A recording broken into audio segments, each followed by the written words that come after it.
Well, the defendant, Jess Ralston Harris, has been found guilty by a Greene County jury of all counts in this bill of indictment, and that includes malice murder of his 22-month-old son, Cooper Harris, and felony murder of his 22-month-old son, Cooper Harris. He's also been found guilty of the underlying felonies and misdemeanors.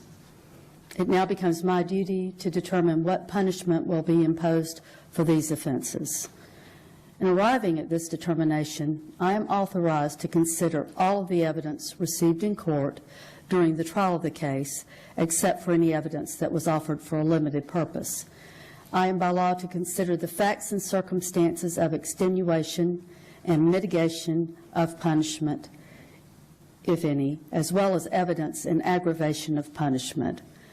The court should be mindful that mitigating or extenuating facts or circumstances are those that do not constitute a justification or excuse for the offense, but that in fairness and mercy may be considered as extenuating or reducing the degree of moral culpability or blame, except for the fact that the defendant has no prior criminal conviction.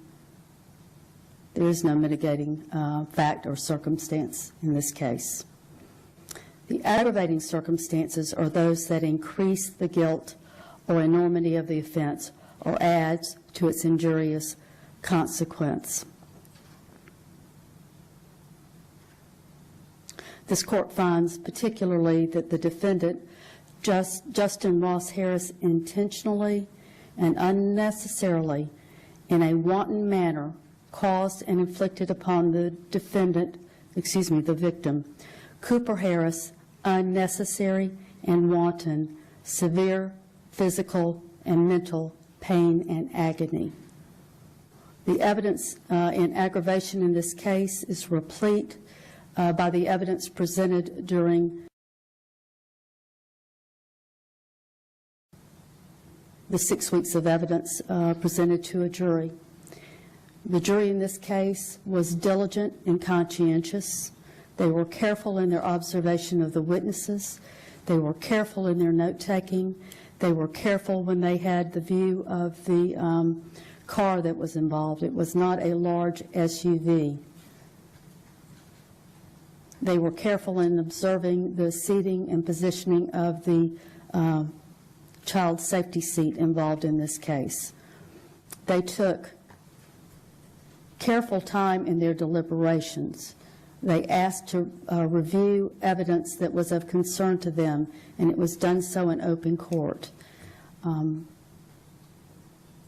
they came back into the courtroom to render their verdict, and they were polled by the court and asked if in fact that was their verdict in the jury room, and if it was still their verdict, each stood and each unequivocally said yes, it was. There was no hesitancy, there was no reservation, there was no interest in their answers at all.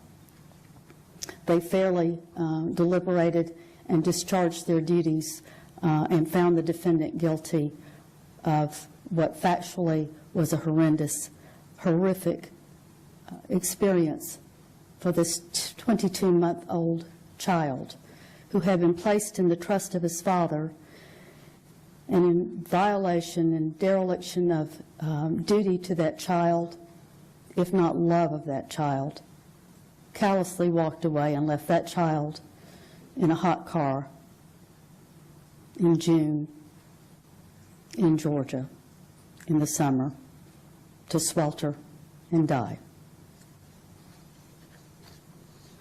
The state's recommendation is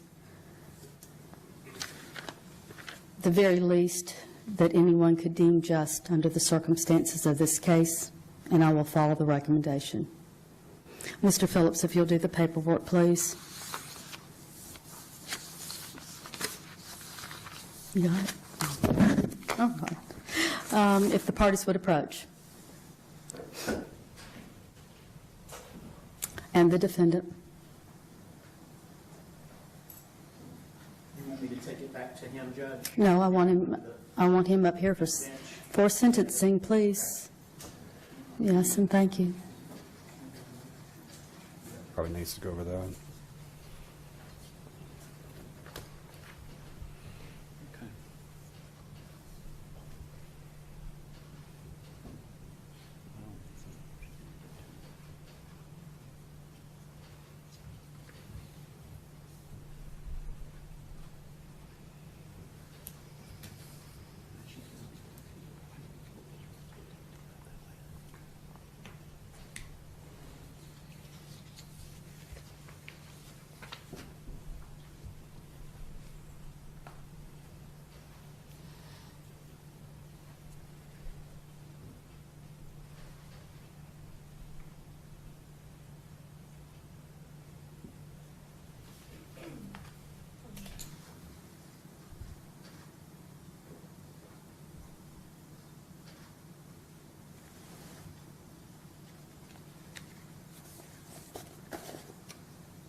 All right, Judge, these have been signed, and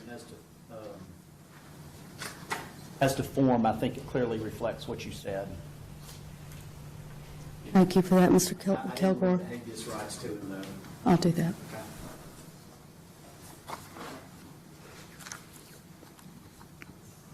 The court pronounces the following sentence in the case of the State of Georgia versus Justin Ross Harris, criminal action 14-93124.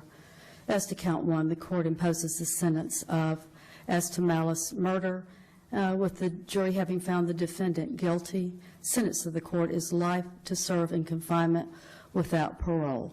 As to count two, felony murder, guilty. It's vacated by law due to the conviction on count one. As to count three, felony murder, disposition by the jury of guilty. It is also vacated by law due to conviction on count one. As to count four, cruelty to children in the first degree, the jury having found the defendant guilty, the sentence of the court is 20 years to serve in confinement. This will be consecutive to count one, malice murder, life to serve in confinement without parole. Count five, cruelty to children in the second degree, the jury having found the defendant guilty, it will merge into count four as a matter of law. As to count six, criminal attempt to commit a felony, to wit, sexual exploitation of children, with a disposition by the jury of guilty, the court imposes a sentence of 10 years to serve in confinement, consecutive to counts 1 and 4.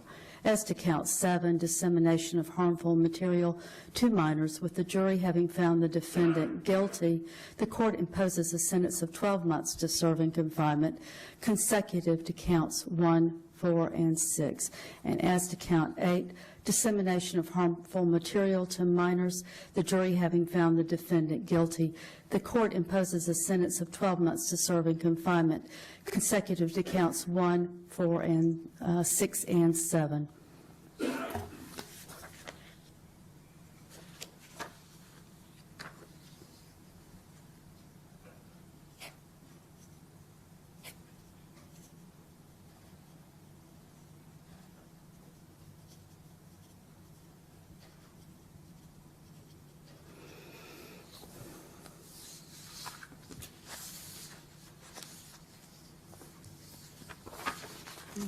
Page 3.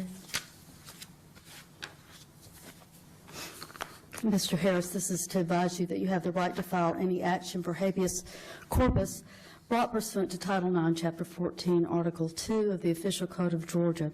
It must be filed within 1 year from the judgment of conviction on misdemeanors or 4 years from the judgment of conviction on felonies becoming final by the conclusion of direct review or the expiration of the time for seeking such review.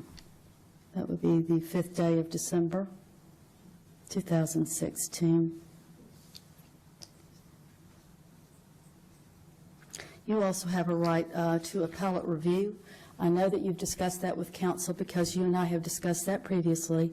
So let this serve to remind you that you have 30 days in which to file the first steps toward appellate review. Mr. Kilgore has already advised the court that he either has or will, I would assume will, file a motion for new trial and take the appropriate appellate steps. Is that still your intent, Mr. Kilgore? Yes, ma'am, I'm going to take care of it.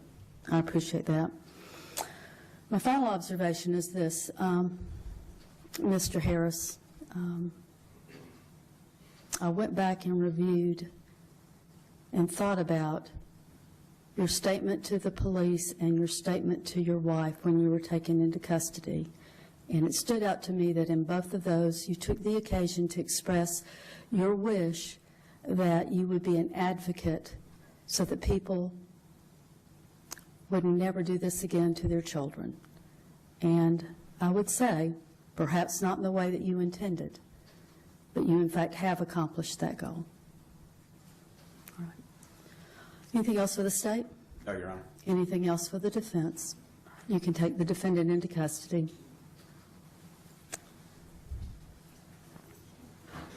And just wait a second, let's get him out. All right.